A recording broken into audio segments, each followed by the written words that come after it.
F1 2026 launch season is complete, with 3 reveals in just over 16 hours.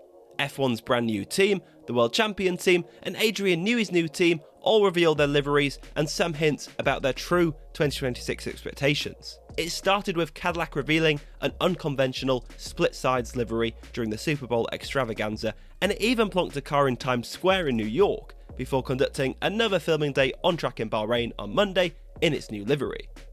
It was arguably the biggest statement set of reveals of launch season, but that big spectacle is in sharp contrast to where Cadillac's expectations are right now. All expectations are that Cadillac will be at the back, and this includes internally, as it expects to be behind from an aero standpoint out of the gate in Melbourne, according to Dan Tauris, CEO of the TWG Motorsports brand that runs Cadillac's F1 team. The only real questions are how much it is last by, and what progress can be made this season, with greater success targeted in the medium and long term, including 2029 when Cadillac will have its own F1 engine from General Motors, which is ahead of schedule according to Tauris. But back to 2026, and the early signs from Barcelona testing are that Cadillac is around where we realistically expected it to be. In the Barcelona test, Cadillac managed 164 laps, around a third of Mercedes' total, but that was perhaps to be expected for a new team. Even so, it must do better in Bahrain to be ready for Melbourne. But what do we know about Cadillac's main target in 2026 and its likelihood of achieving that?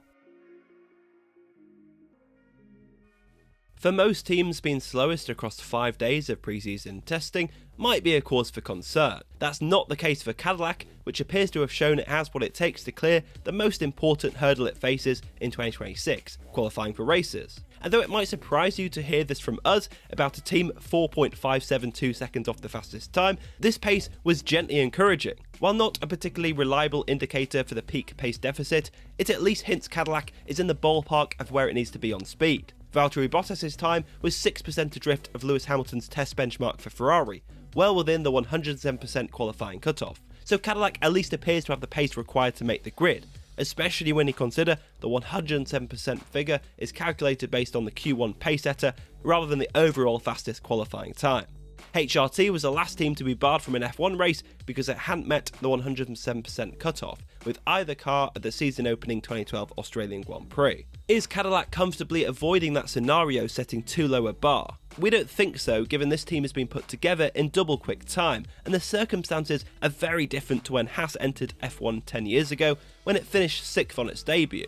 Cadillac's going to be somewhere between Haas and 2010's backmarker new team trio, Lotus, Virgin and HRT, and it's more likely to be closer to what that 2010 group achieved, at least to start with.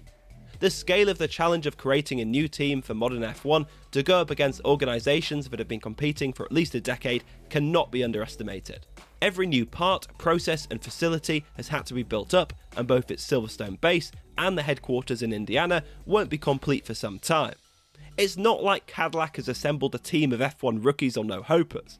As team boss Graham Loudon said, at senior level there are 2,500 combined years of F1 experience in this team, but only about 11 months of actually working together. Cadillac completed a test in a 2023 Ferrari last year, and a Silverstone shakedown in mid-January. That was a sum total of its F1 experience as an F1 operation before Barcelona. So the car runs, the team is ready to run it, and so far it has maximised its on-track opportunities in terms of getting wheels on the ground. 2 filming days and a 3-day Barcelona test.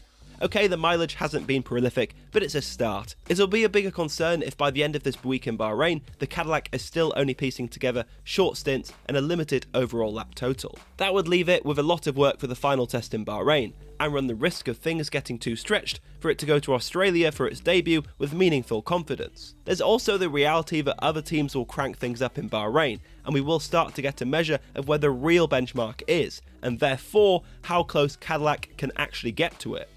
It's part of what makes Bahrain such a tantalising test, and it's one of the things we'll be keeping a close eye on from the ground. Don't forget you can get a ton of insight on the Race Members Club about the emerging 2026 pecking order, so grab your 7-day free trial now and get access to bonus podcasts and videos from the Bahrain test, including our first proper trackside impressions. Cadillac will be among the most interesting to observe, as at Barcelona it was supposedly nowhere near its performance ceiling and lap times were not the focus in Spain. But that goes for all of the others as well. in particular for one team that missed most of that test. The debut of Adrian Newey's first Aston Martin F1 car caught the eye more than any other car at Barcelona, but now his team, yes, don't forget it's his team now, as he's the team principal as well, has unveiled its 2026 colours at an event in Saudi Arabia.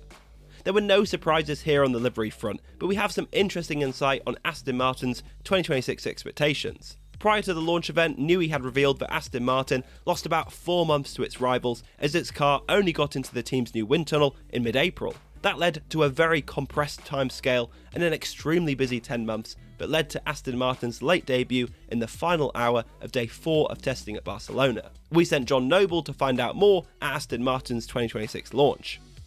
The message coming out of Aston Martin's livery reveal and season launch today was of playing the long game.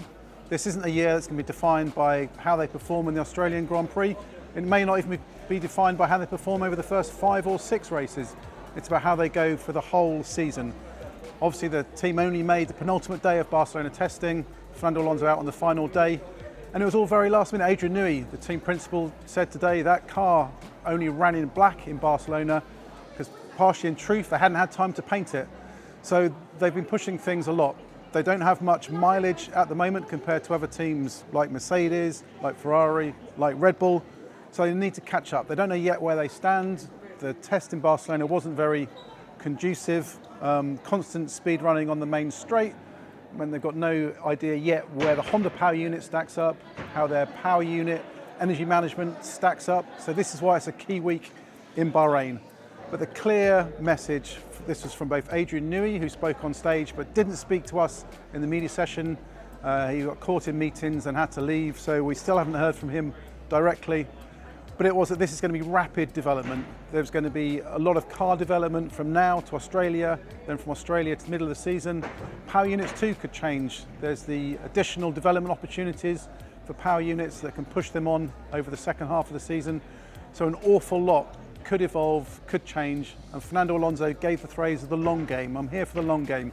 So even if things do start difficult, even if they are a bit behind in mileage, a bit behind in understanding the car, they think the foundations are there. Adrian Newey has talked to the Aston Martin facilities being the best in the business. There's absolutely no excuse as to why that cannot perform, but he offered a little hint. He said, while our facilities are first class and Lawrence Stroll's put everything needed, the most important aspect, the second element is the personnel there, the quality of the staff that are on board. And he says we're making great strides there, which suggests they're not there yet. So they're pushing on that front with the personnel. And then in terms of the car philosophy, we didn't get our sit down with Adrian Newey today, but he suggested this car philosophy he's come up with a holistic idea of how this car should perform, the aerodynamic characteristics needed to succeed. He said it was something he pulled together on his gardening leave period, post Red Bull, pre-Aston Martin. He presented it to the Aston Martin engineers and designers and staff, and they accepted it, they brought into it, and this is the philosophy that they're going to carry into 26. But as he says, there's no guarantee that will be the most successful philosophy. The start of 2022, people have various ideas about how to approach those regulations. It will be the same in 26. There'll be many different approaches and eventually they'll converge.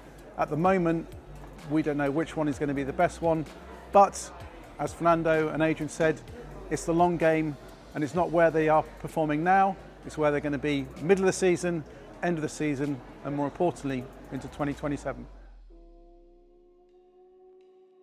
McLaren's had a packed pre-season of launches, from dropping digital renders of its 2026 car in a special testing livery on the Monday of the Barcelona shakedown week, to actually debuting its new car on track on the Wednesday, plus a separate press event with some of its key technical personnel before the Barcelona test, and an event at Woking with drivers Lando Norris and Oscar Piastri after Barcelona. But now McLaren has revealed its proper 2026 colours during its live-streamed final 2026 launch event on the Monday before the Bahrain pre-season test. McLaren has spent a lot of launch season hyping up its rivals.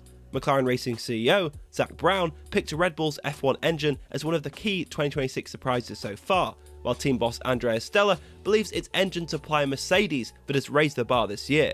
As for its own expectations, it's keeping things modest, but hasn't encountered any major red flags yet, as Stella believes what McLaren is seeing on track is in line with what it's seen on the simulator so far. McLaren has had a steady start to 2026 in mileage terms though, with only Audi, Cadillac and Aston Martin completing fewer laps of the 10 teams at Barcelona. McLaren's fastest lap at Barcelona was within 2.5 tenths of Lewis Hamilton's test benchmark, even if outright performance was hardly any team's main priority there. Stella would only go as far as being optimistic that the MCL 40 will be a strong contender this year.